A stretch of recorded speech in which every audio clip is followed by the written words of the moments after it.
अस्सलाम वालेकुम students, I am Abrat knowledge. Students, आज हम लॉजिक गेट्स की बेसिक्स के मुताल्लिक कुछ बुनियादी चीज़ें स्टडी करेंगे। और आप अगर मैट्रिक के स्टूडेंट्स हैं या एफएससी के स्टूडेंट्स हैं तो ये चीज़ें याद रखनी आपके लिए बहुत लाजमी है। इसलिए इंतहाई गौर और तहम्मुल के साथ लेक्चर के साथ कनेक्ट रहना है। तो स्टार्ट करते हैं। Logic gates, basic building blocks for forming digital electronic circuits.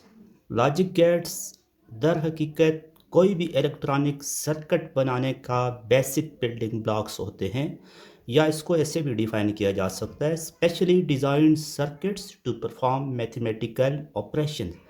ये ऐसे सर्किट होते हैं जो कोई भी मैथमेटिकल ऑपरेशन परफॉर्म करने के लिए यूज़ किए जाते हैं। अब एक टर्म यूज़ होती है डिजिटल लॉजिक। लॉजिक जिसे आप मंतक भी कहते हैं, इसका मतलब ये है कि आपने कोई दो बातों के अंदर फैसला कर लेना है।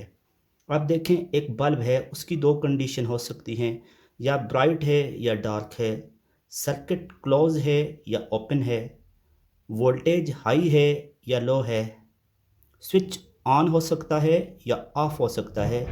इस तमाम चीज़ को अगर हम समराइज़ करें तो वन कह सकते हैं, वन मीन्स हाई। और इन तमाम को अगर हम समराइज़ करें तो ज़ीरो कह सकते हैं, ज़ीरो मीन्स लो। और एज ए होल ये जो लैंग्वेज है वन और ज़ीरो की इलेक्ट्रॉनिक्स के अंदर, इसे कहते हैं बुलियन अलजेब्रा। Boolean algebra. तो आपने ये चीज़ नोट करनी है। सेकेंड वन, टाइप्स कौन कौन सी हैं लॉजिक गेट्स की। अब इसकी मेजर दो टाइप्स हैं। First one is the fundamental gates and second one is the complementary gates. Fundamental gates में आपके पास तीन गेट्स हैं, and gate, or gate and not gate. Complementary gates आपके पास चार टाइप के होते हैं, नॉर गेट, नैंड गेट। अब इनमें से nor and nand gates are also known as universal gates. क्यों? बाकी गेट्स इनसे डिराइव किए जा सकते हैं। अब दो और टाइप्स आपके पास आती हैं, x or exclusive or gates and exclusive nor gates. अब गेट्स में जो चीज़ आपने मेजर पढ़नी है वो हम किसी भी गेट्स के मुताल्लिक सबसे पहले नेम स्टडी करेंगे, फिर उसका सिंबल, अगर कोई इक्विवेलेंट सर्किट हुआ तो हम वो स्टडी कर लेंगे, फिर हम उसका एक ट्रुथ टेबल स्टडी करेंगे और बुलियन इक्वेशन स्टडी करेंगे।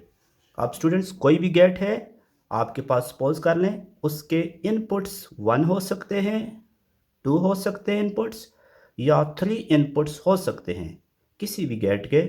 अब पॉसिबिलिटीज़ कितनी हो सकती हैं, मीन पॉसिबल आंसर या रिजल्ट्स कितने हो सकते हैं। तो नंबर ऑफ पॉसिबिलिटीज़ निकालने का फार्मूला होता है two power N. Two power N. Let आपके पास अगर इनपुट एक है, वन इनपुट है, तो टू पावर वन मीन्स आपके पास टू पॉसिबिलिटीज़ हैं। Number of possibilities two means two possible answer हैं। टू इनपुट्स हैं, two power two means four possibilities हो सकती हैं, फोर पॉसिबल आंसर। जब थ्री इनपुट्स होंगे, two power three means eight.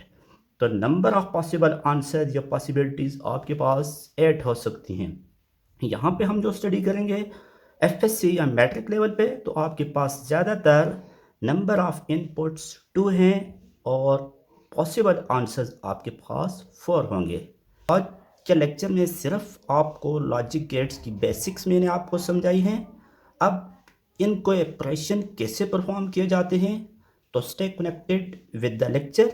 अगर आप चैनल पे नए हैं तो चैनल को लाइक, सब्सक्राइब और शेयर ज़रूर कीजिए ताकि हर नई आने वाली वीडियो आपको फ़ौरन मिल सके। That's all about today. अल्लाह हाफिज़।